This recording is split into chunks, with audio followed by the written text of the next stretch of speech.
real, baby, look outside. A war on the real, baby, look out. Cause it's a war on the real, baby, look outside. A war on the real, baby, look out. Cause it's a war on the real, baby, look outside. A war on the real, baby, look out. Brother Neil Frazier, aka Metamorphosis, you are my personal Morpheus. And I have to say, every week that comes, I'm happy to be here because you're going to peel back another layer of the onion of deception that we have on us. And we do have many people amongst us who I would consider hollows. And if a person doesn't know what the hollow thing means, basically, many out here are just, and we don't think for ourselves. We just accept it. And you're here to clear that up. And everybody's not going to get it now because they're so caught up in the carnal, the hedonistic, the pleasures, distractions, and avoiding proper pain. And when I say proper pain, I mean coming out of your comfort zone and doing what you have to do for growth. I like because that. Growth never happens unless you go through some type of discomfort. It doesn't mean you have to be in pain all the time, but allow yourself. If you work hard all day, the satin sheets and nice mattress feels a little better, right? So anyway, tonight I'm looking forward to this, and it's going to be a great one. Welcome back. Thank you, brother. Man, you brought up some powerful terms there. Yeah, I agree with you that, you know, and again, we always go back to the fact that we have been miseducated in all of the 9 areas of human activity, and 2 in particular, where we were actually indoctrinated. But yeah, pain and suffering is a necessary part of the growth or germination cycle, right? But before I get started, I just want to greet you again, brother. Thank you for the opportunity to present on your platform. It's a pleasure. I want to send out some positive vibes to anyone under the sound of my voice that may be in the chat room or wherever you are. This subject that I chose today, Lance, came from incident. Well, it wasn't really an incident, but you know, my mom loved flowers, right? I was talking about her and plants, and it's funny how when we're growing up and when things that we're taught through nature, and you know, of course, the Academy of Nature, we believe that nature is our greatest teacher. Okay, well, we know this. And I walked by this house that had almost like the exact same plant and flower setup that used to be in our yard. And I stood and I looked at it because my mom, she liked roses, she liked yellow, orange flowers. She had a whole array of flowers. And I was like, wow. So it's nothing like when you walk by a yard that has the beauty of nature on display, that actually, for those of us that are connected now to source energy and nature, it just changes your whole perspective on life. And so when I sat down at my place, my destination, I said, wow. And so I just started thinking about, and you know, again, we're a Black think tank. Lance is a global Black network. We focus on our issues. If you're tuned in from another culture, welcome. We extend our love. We don't extend any hate.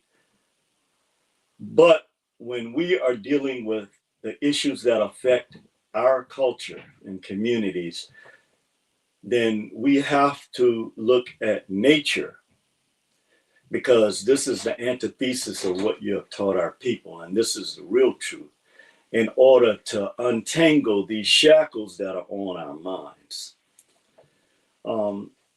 So I said all that to say that the reason why I came up with that title, Celestial Language 2025, the year of harvest of the great sower, is because this is something that, again, our people can relate to.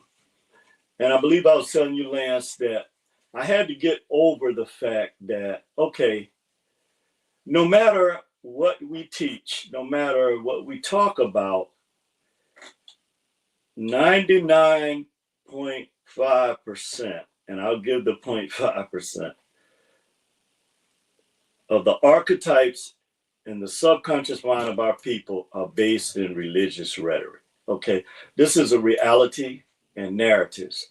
So I'm just asking our people today I want to do something right now that'll help us open our pineal gland, and also to allow the real source energy to teach us through celestial language and nature, and not what's in your archetypes. So here we go. Everybody under the sound of my voice, we're going to take 9 deep breaths and blow it out. That way, we're blowing out the religious narratives and rhetoric, so we can open our pineal gland to clearly receive, okay, the downloads from the real source of the planet. So here we go. 1, 2, 3, 4, 5, 6, 7, 8, 9. So why 9? Because we already know the universal significance of the number 9. So now, if you did that exercise and you're open to receive this, now we can talk. We can have a real open dialogue about the actual reality through what nature's teaching us that we live every day. Okay, so nature's harvest is really about the separation of plants and weeds. Okay, so I'm going to say that again, that the 2025, the year of harvest of the great sower, okay, which is nature. And that nature's harvest, it separates plants from weeds. Now, obviously, there has to be plants here, okay, which we're going to identify the original people on the planet, which is the black man and woman, as plants. Everybody else that came out of us, or as a result of us being on the planet, we're going to consider weeds, okay? And again, because we're taught through a climate of hate and a 90-degree angle, we can't see the lessons that are taught to us in nature, because everything to you is about fighting back and forth. When in reality, the natural polarity of positive and negative exists, okay? So some people just harness that energy for their own personal, selfish reasons. And as we get into this, we'll see it's a little deeper than their selfish reasons. It's about survival, okay? But you've been taught, when we think about a farmer, and I was thinking about the image of the sower, the original source, the picture, Lance, I sent you that I drew, where you have the creator Yes. throwing the seeds on the planet, right? The sower, the great sower, is sowing out the seeds on this little ball we call the earth. And the seeds germinate, take root, and grow. But then we also see a reaction, because it's built in divine principles, of a natural reaction of weeds. Okay, germinating from the plant. So someone asked me a question one time, and maybe I can answer it through this, Lance, because we talked about this, where even though you're a butterfly and you metamorphosize through a cocoon experience, you still have the spirit of that butterfly in you. I mean, of that caterpillar in you. Okay, it hasn't gone anywhere. It has physically dissolved, but the spirit of it, and even the consciousness of it, okay, and there have been tests done. We know that our consciousness lives long after this avatar is gone. But yeah, so we see these weeds. The interesting thing about the weeds, and we'll go into that in a minute, but the interesting thing about the weeds is there are only, I think it's 8,000, let me get this right, 8,000 species out of 250,000 species found worldwide, okay, are classified as weeds. Yet, only 8% of people on the earth who could be considered as weeds control the planet. The 92% does not of the plants. And we're going to explain to you why that is. So the image that we've been given of a farmer is a dumb redneck looking person on a tractor, right? Riding around all day in the sun on a farm. No. In fact, farmers were held in high regard because, again, they were able, like a Benjamin Banneker, like a Dr. George Washington Carver, who was a farmer, what we call an agricultural scientist, because he helped save the soil in the South after the Civil War, or nothing would grow. And of course, we know what he did with the peanut and all of the things that he produced. But back in antiquity, the farmer was the one that everybody went to get answers. Like you go to these people that are reading your palms and stuff and doing all this other stuff from the weeds environment.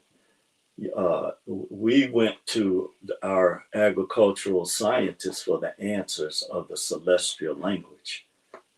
Okay. So let's get into this for a minute. Now, when we talk about harvesting, that means that something has already gone through the cycle after being planted of germinating and ripening and growing to the point where now it's ready to be harvested. Okay. So think of this in terms of people right now. So plants and weeds often grow together because they both, this is very important, they both compete for the same resources, which is sunlight, water, and nutrients in the soil. And as a result of this, they can thrive in similar soil environments. Okay, now this is very, very important. If you've been able to get the religious rhetoric out of your head, you can really home in on this and get the comprehension and understanding of this. That plants and weeds, so you're talking about the original people of the planet and everyone else, they grow together. Okay, we know this. We all live in the same society, although we don't all have the same, afford the same luxuries as the the weeds who have taken over society, okay, on a global scale, and have wreaked havoc on the other 92%. Okay, but the main reason that they are attached to you is because you both are competing for the same natural elements that we all need to exist on this planet, and that is sunlight, okay, that is water, and that is the nutrients in the soil. So this is actually the reason why imperialism and colonialism was born. Okay, because weeds cannot survive without plants. Okay, and the reason we know this through nature is because they compete with the plants, okay, for the same survival elements that are necessary for us here on the planet. Okay, we know this in nature, that the plants, the weeds, are going to compete with the plants. So the reason I said this was the origin of imperialism and colonialism is because when there are no resources, or the main three resources, sunlight, water, and then you have nutrients in the soil. When that doesn't exist in whatever land you're in, then you're going to, out of necessity or human survival, go to the lands where those vital elements exist in order for you to sustain yourself and those that are part of your culture. So you see, this is the reason behind much of the global issues that we have, is because this battle for resources is still ongoing. Now, we know that after you have secured these three main resources, that you go after the other resources that are on the earth. So now we move on to talk about the nature of weeds, okay? So weeds can negatively impact the growth of desired plants. So the plants that you're planting the seeds to grow, whatever they may be, okay, we know that immediately that the weeds can negatively impact the growth of that plant. So let's put that in human context.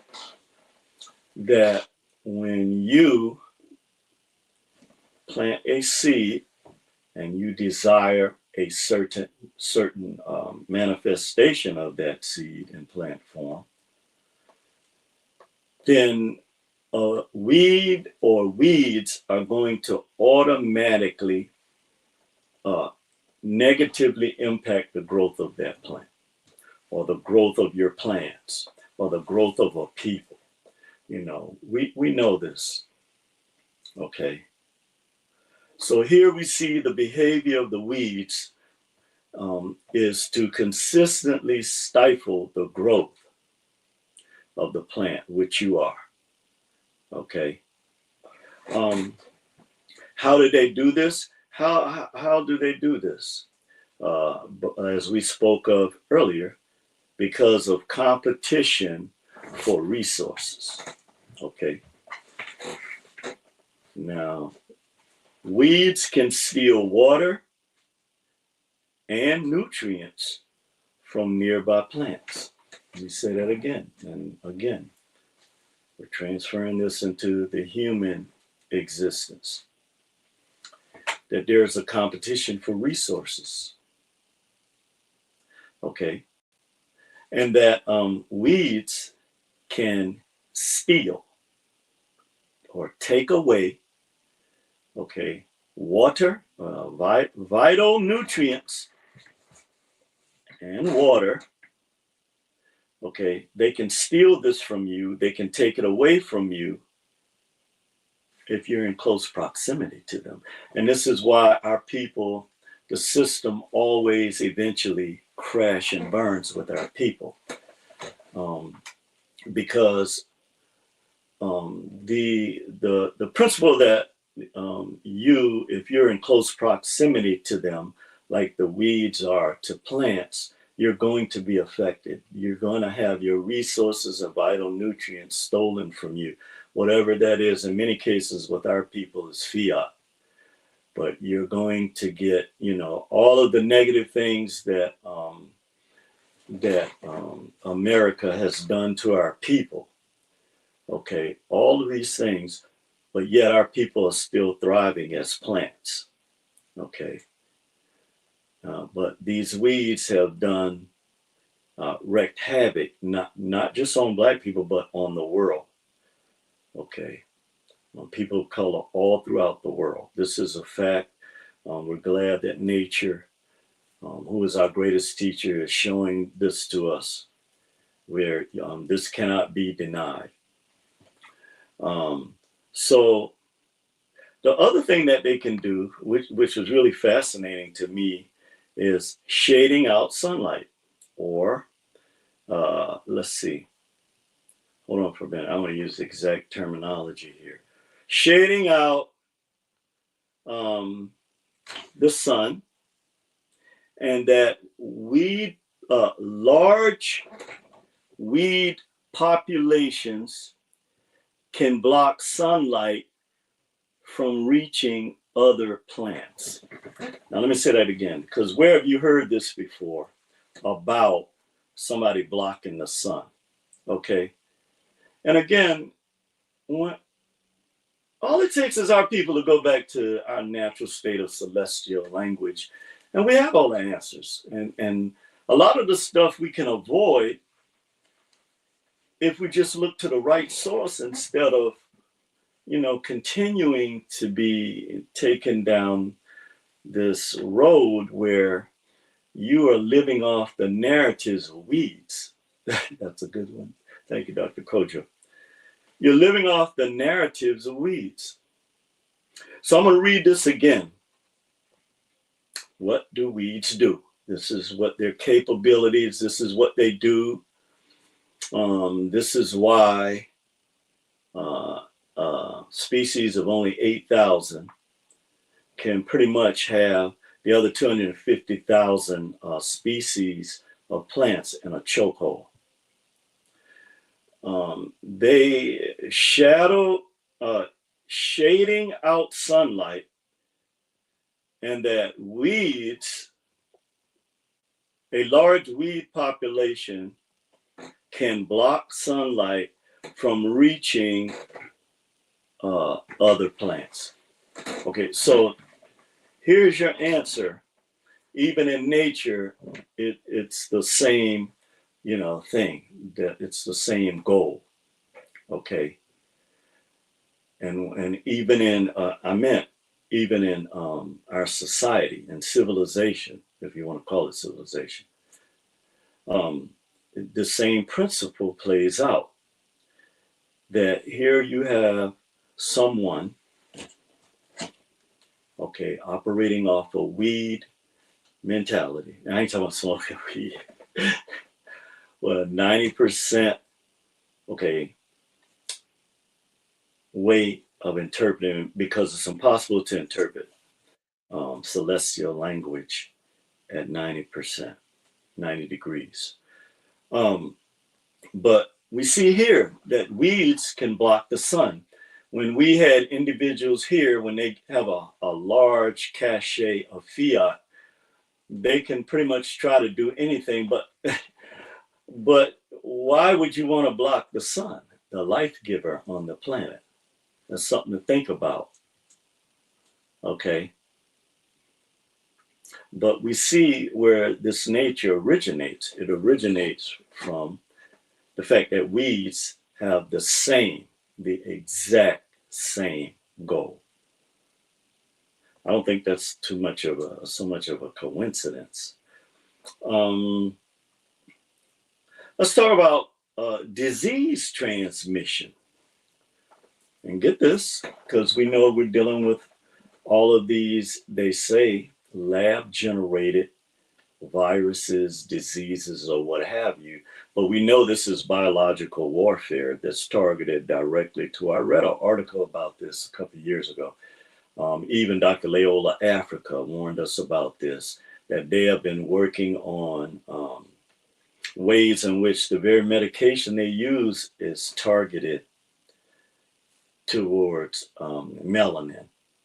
Okay, where the cells link as soon as they, come in contact with melanin, with a certain type of melanin, which you possess. But disease transmission from weeds, get that. Okay, so we know, and when something happens in nature, who is our greatest teacher, not these people that have told you all these lies and indoctrinated you and miseducated you, and then now they're trying to do the same thing with our children in the history books. We're talking about the great sower and Sowers. Can't leave out the sisters. Okay, the great harvester. Okay, when you talk about these people here that have a God complex, we're not talking about that. That you follow, by the way, and give all your money to. Also, get this, some weeds can harbor diseases that can spread to nearby plants. Again, we have the same situation. When you're in close proximity to these weeds, okay, these diseases can be transmitted to you psychologically, spiritually, and physically on all three planes of existence. Okay. Clearly we see this. All right, so I know many of you might be answering, well, what is a weed? Okay. And spiritually, and since you guys, I'm sure, are familiar with the term that I use now, in the spiritual realm, think of it as a counterfeit spirit. That's what a weed is. And in the physical realm, in actuality, but in actuality, believe it or not, a weed is actually like a wildflower. And we're going to answer this question. But what is a weed? A weed is any plant. Okay. A weed is any plant that is unwanted, that is out of place, or just has no discernible value. This is what can be considered a weed. Now, I want to read this again so our people can really, if now you're not tuned in the religious rhetoric, this is something powerful that you can get. Okay. That a weed, okay, is considered unwanted, okay, out of place, or just has no discernible value. I'll leave that to your own interpretation. This is what a weed is. And the amazing thing about this that correlates with the situation we're in as people of color globally is that a small population of weeds, of worldwide weeds, have wreaked havoc on the planet. Let me say that again. A small population, less than 8%, of worldwide weeds have wreaked havoc on the planet. All right. So, again, I'm going to read through this. That a weed is unwanted. Okay. First of all, it's out of place or just has no discernible value. Now, as I was saying earlier, here you have 250,000 different species of weeds that were found worldwide. Okay. But only 8,000 of them control the other 242,000 out of the 250,000. That is amazing when you think, and when you put that in a human context, that is literally what is taking place on the planet. Now, why is it important to pull up weeds? Okay. This is very, and you need to pull up weeds in your personal life. You need to pull up these weeds wherever they exist in any relationships you may have. Okay, and we're going to see why this is very important. Okay, because weeds, they're very aggressive. But we're going to talk about why this is necessary. So let's talk about the advantages of pulling up weeds. Number one, when you pull up the weeds, it prevents the risk of soil and water contamination, which can harm beneficial insects, animals, and even humans. And I'm going to read this again, because this is very, very, very important. That you must begin the process of pulling up these weeds. Okay. And Black folks in particular, we have to start pulling up the weeds of contamination in our minds. You know, we talk about the conscious wars. We have to begin to now start pulling out these weeds in our own community that have affected not only us, but our children in a great way. But the number one thing that happens when you start pulling out weeds is that it prevents the risk of soil and water contamination. Okay, and why is this important? Okay, this is important because the risk of soil and water contamination, okay, can harm insects, animals, your beloved cats and dogs, or whatever animal you may have, and even humans. Okay. So the concept of the weeds, well, not concepts, the reality of the weeds is so powerful that you have to take a good hard look at this, because if you continue to, you know, stay intertwined with the weeds, then the great sower, when he begins to harvest, he cuts the weeds down. Okay, he cuts the weeds down. And that is because the creatrix cannot receive anything that's unnatural. Okay, so this harvesting time is here.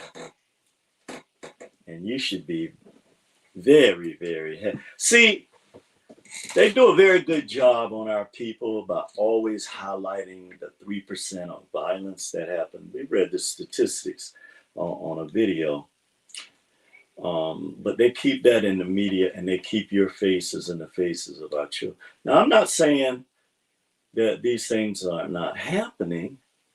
I'm saying that that's only 3% of what we're doing as a people. Now, but the behavior aspect of our people is something different. Okay, we'll talk about that. But certainly nature teaches us is that, like most of our people, mainly because of fiat, are still tied to these weeds, that they're going to be cut down as well. Okay, that's plain and simple. So what are the other advantages of pulling out weeds? Okay, let's look at this. And this is a very important statement I'm getting ready to make in regards to Black people moving forward in 2025. This is very, very important, because a lot of times we operate from crisis management, okay? Now, this is something about nature that you must know that is parallel to our lives as humans, or you know, call it humans.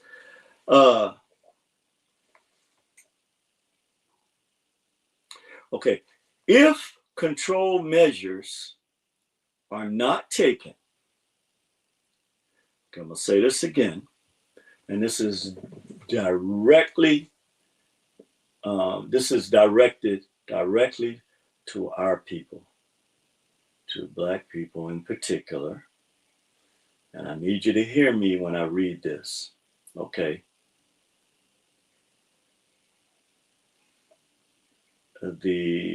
You already seen when the weeds try to squeeze you out as plants, and you say, no, we boycotting that product or whoever or that individual. That's a good thing.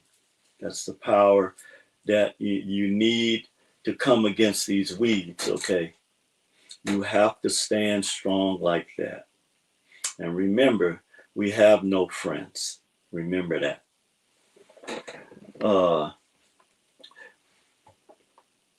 But if control measures are not taken, get this, certain species of weeds can overtake an entire yard in a very short time. Now, again, this yard we're talking about is the planet, okay? Is America, okay? We see this, we have the proof, we have the undeniable proof and data of this.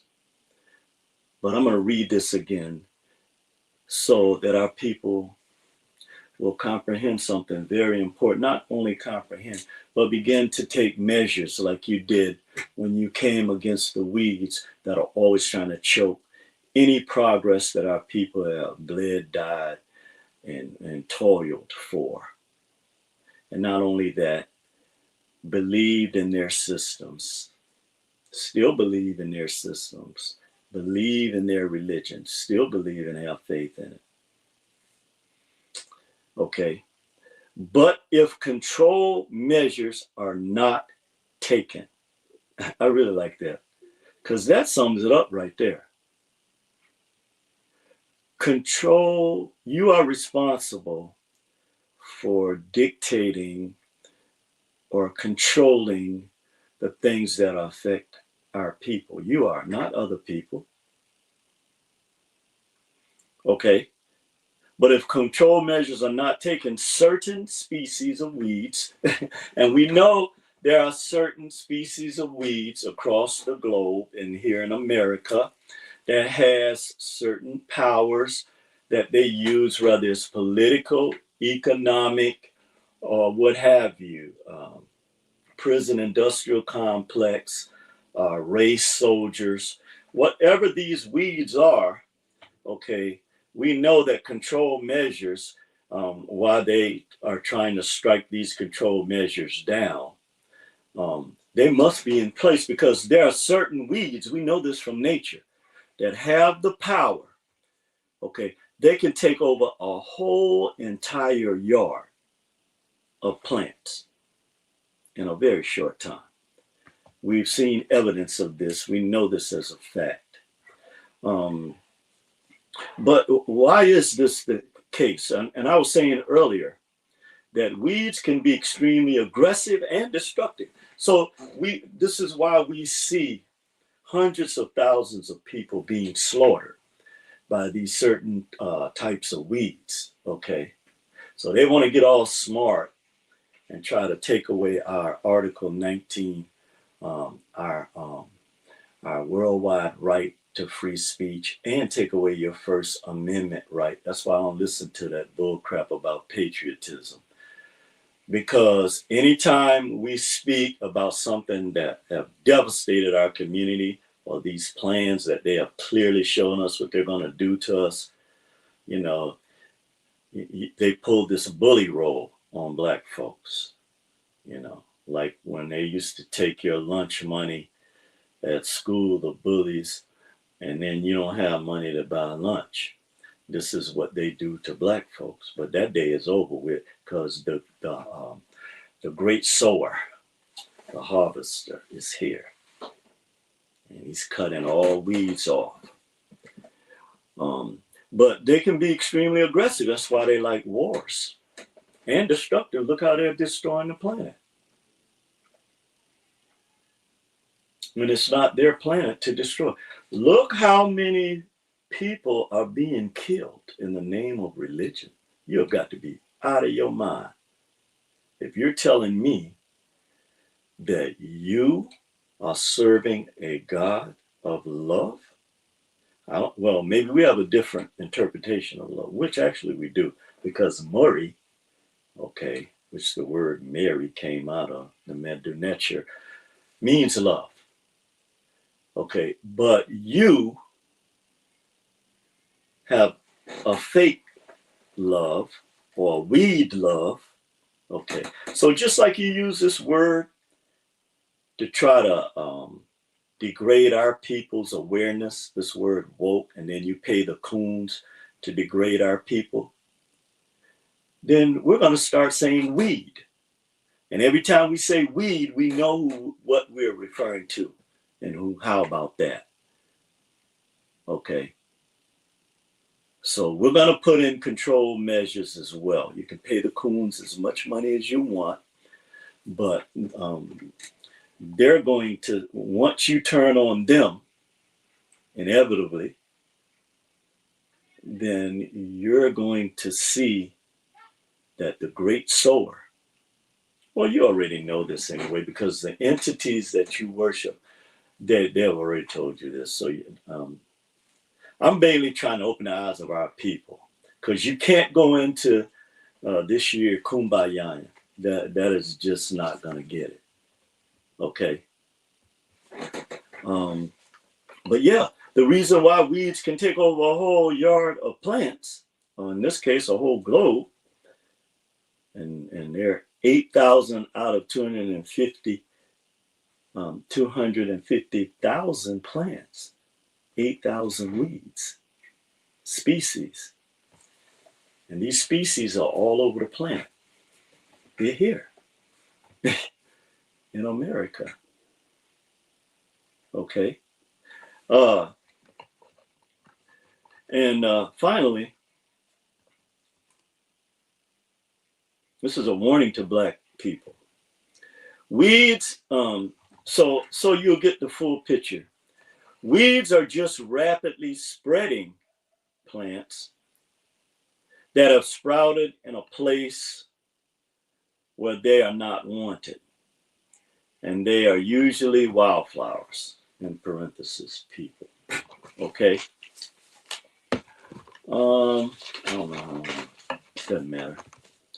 Now let's talk about, let's kind of shift gears here a little bit as we begin to look at now this connection we have with plants and why you were really severed, the real reason why you were severed from nature. Okay. Starting with change in time in the heliacal rising and changing that on a celestial level. Well, not really on a celestial level because they did it to you. Because clocks and watches, they're just mechanisms to keep this false time for you. But let's look at why your organic way of life was changed. Okay. And this is a salute to Dr. George Washington Carver, our great agricultural scientist. Now, this is why it's so very important for us to comprehend that we are connected to nature in ways that we have been severed from. Okay, and I'm going to show you that right here. That plants can sense touch and even taste. So let me read that again. Plants can sense. In other words, they can be aware of something. They can touch or feel and even taste. That's amazing. Humans and plants, okay, both have a vascular system that is similar to our veins that ensure fluid circulation. Okay. They also have an electric network, which is similar to our nervous system. And this is the one that really blew me, is that they also secrete hormones, just like the glands in your body that you secrete hormones from. And so it got me to thinking, and I've been making this statement a lot recently, that, you know, melanin allows us to operate outside the synapse, the normal synapses of the brain. Well, guess what? Plants don't have brains. But yet, so brain cells does not exclude their power. Now, and these same, the same vital systems that we have inside of us, plants have. We saw that with the vascular, the fluid system, the electrical network, and also secreting hormones. Okay, but so we know that brain cells are basically neurons. Okay, so the thing is that plants don't, what we think of as a brain, as a physical brain, is not what operates in nature. Okay. So, so the cells, the neurons in the brain are responsible for transmitting electrical and chemical signals. Okay. But plants are able to do the same thing without what you know as a brain. Okay. And again, this allows them to operate out of the outside of the normal synapses of the brain. The other thing that's very important for the connection between plants and us, okay, is the fact that they go through the same process of taking energy nutrients, okay, converting it into sugar to use for energy, just like we do. And they do this primarily through chlorophyll or what is the process I'm trying to think of? But they actually do or have the same process for converting or metabolizing the nutrients that they receive from the energy into sugar to be used for energy, which is very, very important. So let's talk about the harvest of the world, okay, and why the day of the great sower is here. What does harvest mean? Harvest means to gather up all things necessary, okay, that has been planted. Why? Because now it's time to reap the benefits of what has been planted.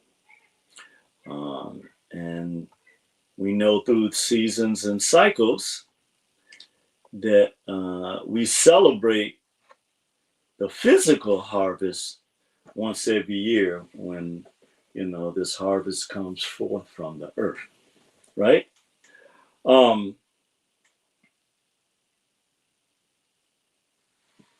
However, we experience the spirit of harvest every day in our lives, and also during earth cycle timelines. So this concept of harvest in a spiritual sense is about you harvesting so you plant in the fall and you harvest in the spring. And see, this is a principle that's supposed to operate in our lives as well. But because we are being led by weeds, okay, then we tend to be out of alignment with the natural process of this. This is why the fundamental aspect that we have to know and practice about the fact that you're sowing seeds and you're harvesting them is the law of the principle of delayed gratification, which has been taken away from us and our children through the fast food mentality. Okay. And there's a reason why things need to germinate in the fall, and then why they need to be harvested in the spring. And we're going to cover that right now as we wrap down this topic today. I saw an interesting article where China has robotic cows on farms. It just looks so weird. I was like, now what are these cows gonna do? And they're standing there in the field, you know, the little baby cows, and we're talking about robots now, machines. And then you have the mother cows standing there. And I was like, interesting pictorial here. But let's give the definition of a sower. A sower is a person or machine, okay, that sows seeds or puts them in the ground so they can grow. Okay, and we're going to look at this now that's the physical aspect of it, but we're also going to look at it from a spiritual and psychological perspective. So from a human perspective, when you say you sow into a person's life, okay, these are principles that we've lost, because I can remember when Black people used to sow into other people's lives. Well, now the weeds have flipped it around, where you're so jealous and envious of your own brothers and sisters that you don't want to sow any seeds into their lives. Do you see how far you have been taken away from your real selves, true selves? And me and Lance did a video about the anti-natural entities, okay, who feed off of your negative emotional energy. So while you're supposed to be sowing seeds of the sunum bunum, or the greater good, you've been taught, in fact, most of our energy goes towards these negative uploads. Okay, that's where most of it's like our people can't wait to hear anything negative, and we're pounding on it. Boom, boom. So they got you like a yo-yo going back and forth. When, the fall, okay, or moving into the winter, you're supposed to be planning for the spring harvest. Okay, this is a lesson that has been taken away from our people. When you are the ones that taught the world how to feed themselves. So again, I go back to one of the first books that taught me about nature. It's called Things Fall Apart. When the starving invaders came upon our lands and our people opened our storehouses and all the seeds running over, they were amazed. And so they learned from our agricultural scientists the celestial language of when the North Star, or what as the North Star, showed up on August 8th every year, the banks of the Nile would flood over. They would have fertile soil, which is necessary to plant. So they taught them all of this celestial language. And what did they do? We know what happened. We know the rest of this story. They enslaved them. They took over the storehouses. And they created a system that we know today as supply and demand. So now, because see, planting and harvesting was more than just a time when you planted for food. Okay, but that's what it turned into with the 90-degree way of functioning in the world. It turned into a competition. Whereas our people, the planting season was when we came together, giving praises, being thankful for, nature, provide. Because see, we didn't see nature separate from ourselves and the creator creative spirit. That's something that was done in religion. We did not disconnect ourselves. And therefore, we didn't need somebody coming to the planet because everything was. So in a lot of ways, when you listen to this rhetoric, what you don't realize is you're trying to give the creator creatrix these characteristics and flaws that you've learned from man and his narratives. It's not that way. Okay. It doesn't work that way. But once they sat with our Memphite priests and they learned the spiritual connection between, the celestial sphere and the terrestrial sphere, then because the weeds cannot connect with this, okay, then what they did what they knew. They commandeered all the storehouses. Once they got their strength back, they start rationing out seeds to the people they enslaved that helped them from dying when they came on start. See, this story that you've been told about, you've been told an incorrect story. Now, or I should say, you've been told the part of history that came after the first initial invasion that Dr. John Clark taught us about. And they were starving everywhere they went around the world, getting away from a place where you couldn't grow anything in the ground that didn't have the necessary nutrients or the sunlight or the water for that matter. It was just ice.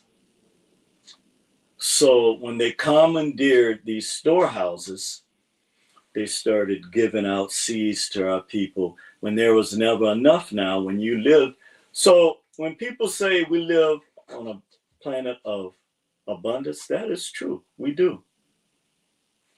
But like the story I'm telling you now, the weeds commandeered. Somebody had to commandeer this abundance now and turn it into what we know today as supply and demand. But what I was saying before I got off track here is that when we came together at planting time, this was a time we celebrated the universe, the creator-creatrix spirit, or creatrix creator spirit, because the creatrix on Mother Earth. Okay. Now, also we knew that Newt, the sky god, the feminine energy, was also present during this time. Okay. So we worshiped in ways that we were severed from, because this was where real joy in Murray was, not the fake love you have today.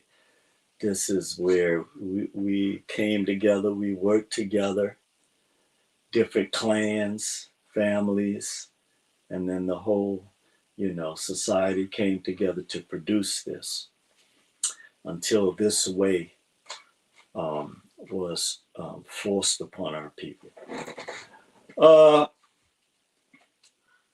So let's talk about what seeds are. This is very important. Seeds are the grains or ripened ovals. So where do we hear this term oval from? Right? Yes, again. Where we see the creatrix spirit in nature and seeds and ovals, it exists in the female spirit here and body on the planet. Because this concept is connected, okay? That seeds are just grains or ripened ovals or mature ovals of plants used for sowing. Okay? That the fertilized, ripened oval, okay, like when it's time to get pregnant, of a flowering plant contain, and it's bad when you can't read your own writing, right? An embryo, and capable of germination to produce a new plant. Now I'm gonna read this again because this is extremely important about seeds, the nature of seeds, okay? And what this concept is in nature, where it's referring to, an embryo and a fertilization process. All of this takes place with humans, okay? That the seeds are the grains or ripened ovals of plants used for sowing, okay? So, and by the way, weeds can't produce this. Fertilize open ovals of a flowering plant containing an embryo. Get that? Containing an embryo.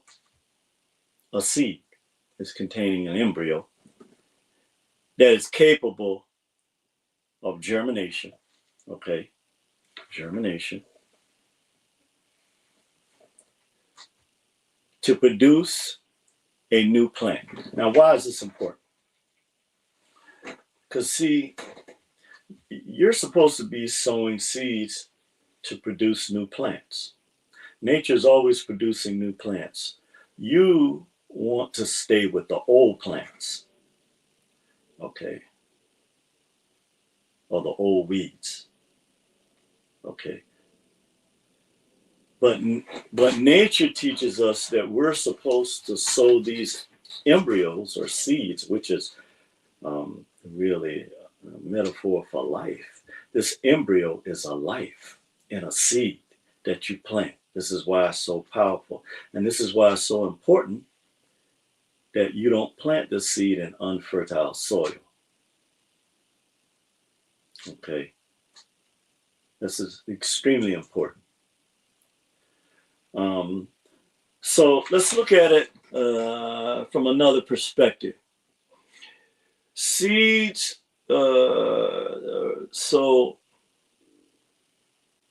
seeds represent hope and a new beginning.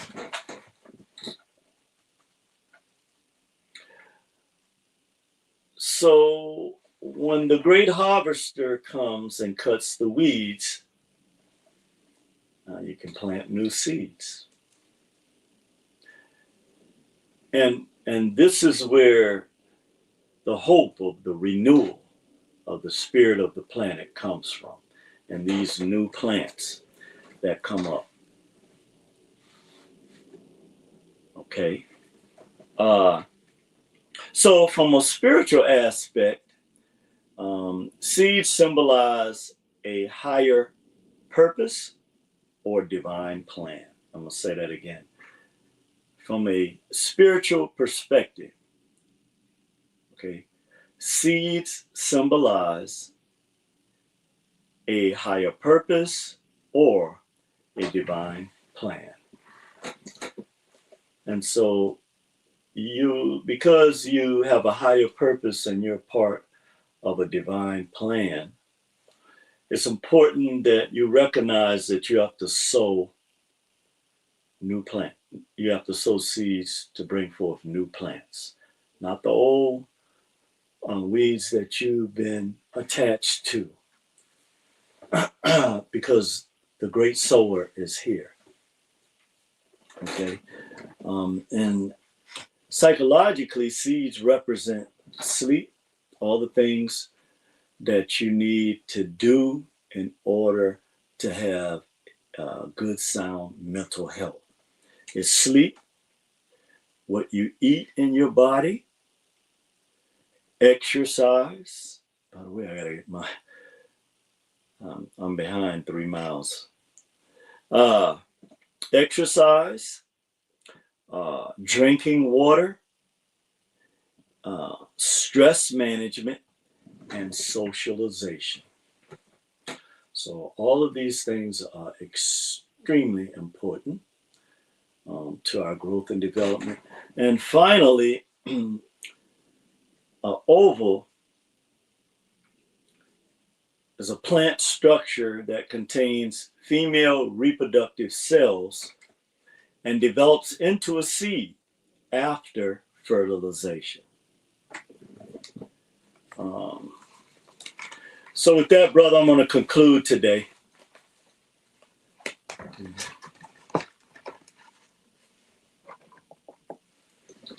Hopefully you're still around. But right here with you, brother. Oh, okay, brother. Yeah, you know, this whole concept, and again, you know, nature is our greatest teacher, and that's really the only way our people are going to come out of this quagmire we're in, to, you know, look to nature for answers like we do. Because clearly now we see the great sower has returned, and harvesting time is here. And so I just want to send a shout out to all the people in LA that are going through this terrible situation. This heard described as a hurricane of fire. That's got to be frightening for anybody trying. I saw some of the pictures where people are driving through the fire, like some movies I've seen. And so we want to send out our love and best wishes to the people there in Southern California. So, yeah, so with that, brother, I'll conclude. And Yes. Thank you. To seeing some of your work this week and some of the you're covering. Absolutely, it's very vital right now. Yeah. Yeah. So much more to show you, you know. So Oh yeah, it's happening. great. That's 2025, so they say, but yeah. time comes from We know within. what time it is. Exactly. Yeah. Exactly. All Thank you right. once again. And I'm saddened to know that this is going to be a very long week until I get to see you again next week. I'll make the time pass by fast and slow it down when we get to doing the show. But I'm gonna definitely talk to you. Okay. And show you some things and Okay. rate of progress and everything. I'm very, very happy. Let's do that, brother, for sure. Okay. Okay, man. Take care. All right, brother. Thank All you right. so much. You're welcome. Peace. All right. Much love, everybody. I'm gonna come back with some recorded or maybe a live. I had a lot of work in here. I'm very dusty and dirty. I have people who are staying here overnight to get to work early in the morning. Here with some projects. We're moving fast, you know, and you see a little piece of it on the other videos. So there's a whole lot more. And thank you for bearing with me. Instead of having like 15 videos a day, I put up one. Those coming back, I'll be more equipped to do so with different areas and spaces where I just put it in, hit the button, and produce. My mind is still racing. If you receive in your email, if you're subscribed to the website, a welcoming letter, that's me. And it's me using a different system. So that's exactly what it is. So I don't think it's anybody spamming you or something wrong or somebody trying to, you know, it's from Substack. You'll see that name, Substack. And those are the people who are going to handle my email distribution. That's why those of you who are signed up haven't been receiving anything from me, because I left one platform to go to another one, which is so much better. And I'm in the process of going with them now. They're reviewing my email addresses, and it'll be coming through soon. So every time I put some up on the site, you'll get it. And that includes so much more than just the videos and stuff. So that's what it is. I'm going to wrap this down now. I want to freshen up, get something to eat, and I'll probably do a little audio, something abstract, something relationship, something little, you know, little risque, and get down in it. They're like, hey, you don't do the monologues anymore? I'm like, yeah, well, I do. This is a good night for it. So look for that. And just know that I love you all, and take care. And I will see you later on and tomorrow. Okay. Much love. Much love.